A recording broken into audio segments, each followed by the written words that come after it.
Okay, so the first thing you're gonna do is you're gonna get a white piece of paper with 3-hole punch. So that means it's gonna go in your binder when we're done with this project. And you're gonna get a tile.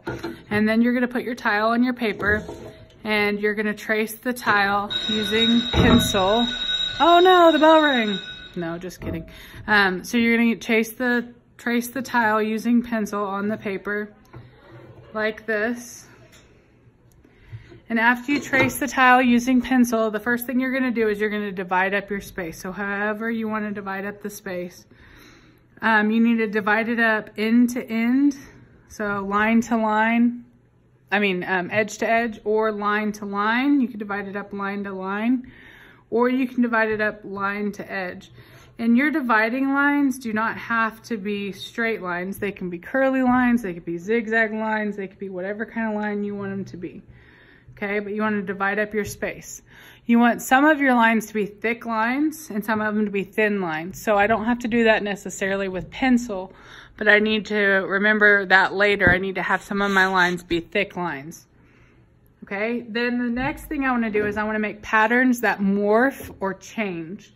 So I can make a pattern, for instance, that starts off as zigzag.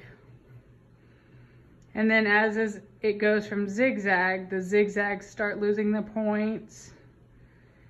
And then they become wavy lines like that. And then here I could have like a cloud shape. A cloud shape that starts becoming thinner. And then they just start looking more like lines than clouds. Or they start to get mushed looking clouds, mushed. Okay, maybe here I have lines that start to get thicker. And then after they get thicker, they start to break apart.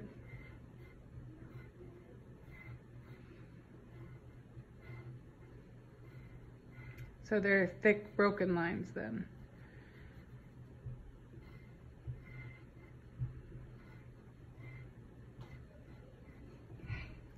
Okay, so you can kind of see how I do that. I'm not gonna make you watch me do all my patterns, but all the patterns and all the different areas need to morph. Okay, so I'm gonna finish doing that. Okay, so now that I have all my patterns and they all change or morph in some way, for instance, this one goes from polka dots to small polka dots to dashes. This one goes from thin line to big line, back to thin line. This one goes from these little star shapes to just little dashes that kind of like, they kind of look like fireworks that start to fall down at the end.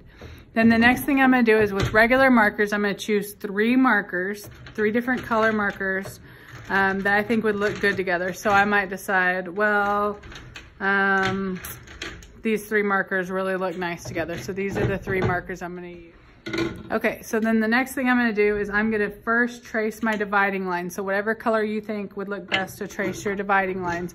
I wouldn't use a light color to trace your dividing lines. It just doesn't usually look the best. So you don't necessarily have to use black, but I would definitely use a dark color or one of your darkest colors to trace your dividing lines. And here's where I would I would at least do some thick lines. So I'd thicken up some of your dividing lines. You don't have to trace all your dividing lines the same color, but definitely trace your dividing lines. Some of the kids in the past have not traced their dividing lines and it doesn't look as good. So you don't have to, like I said, you could do them different colors, that's fine. But make some of them thick. Almost forgot about this guy right there.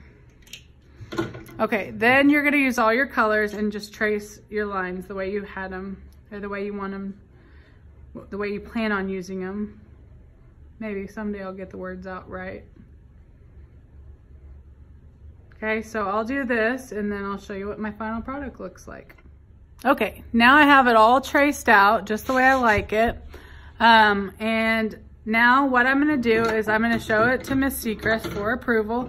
And once you get my approval, I'm gonna give you my initials on it.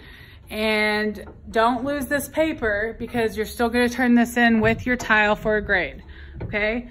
Then once you have my permission, you're gonna get your tile, you're gonna write your name and class code on the back of your tile, and you're gonna use the markers, the Sharpie markers that are at your table, and you're gonna copy it with Sharpie markers onto your tile. Okay, so first you're gonna write your name and class code on the back, and then you're gonna, on the front, use the Sharpie markers. Now, I might not have the exact same colors, so if you have to adjust your colors a little bit, like maybe you use, and don't freak out if this comes out, it's not a big deal. Maybe you wanna use lime green instead of the more teal green or something like that. That's okay with me. Or maybe you wanna use the soft purple instead. That's okay, but you still need to start the same way. You need to start with your dividing lines. Okay, so you're still gonna start with your dividing lines, and you're gonna do the very best you can to make it the same. So you have a line going this way. I'm gonna draw that in first. Now, when you're copying this on your tile, if you make a mistake, so say I do that and then I'm like this way, oh wait, that was supposed to be black. It's not a big deal. You can get a piece of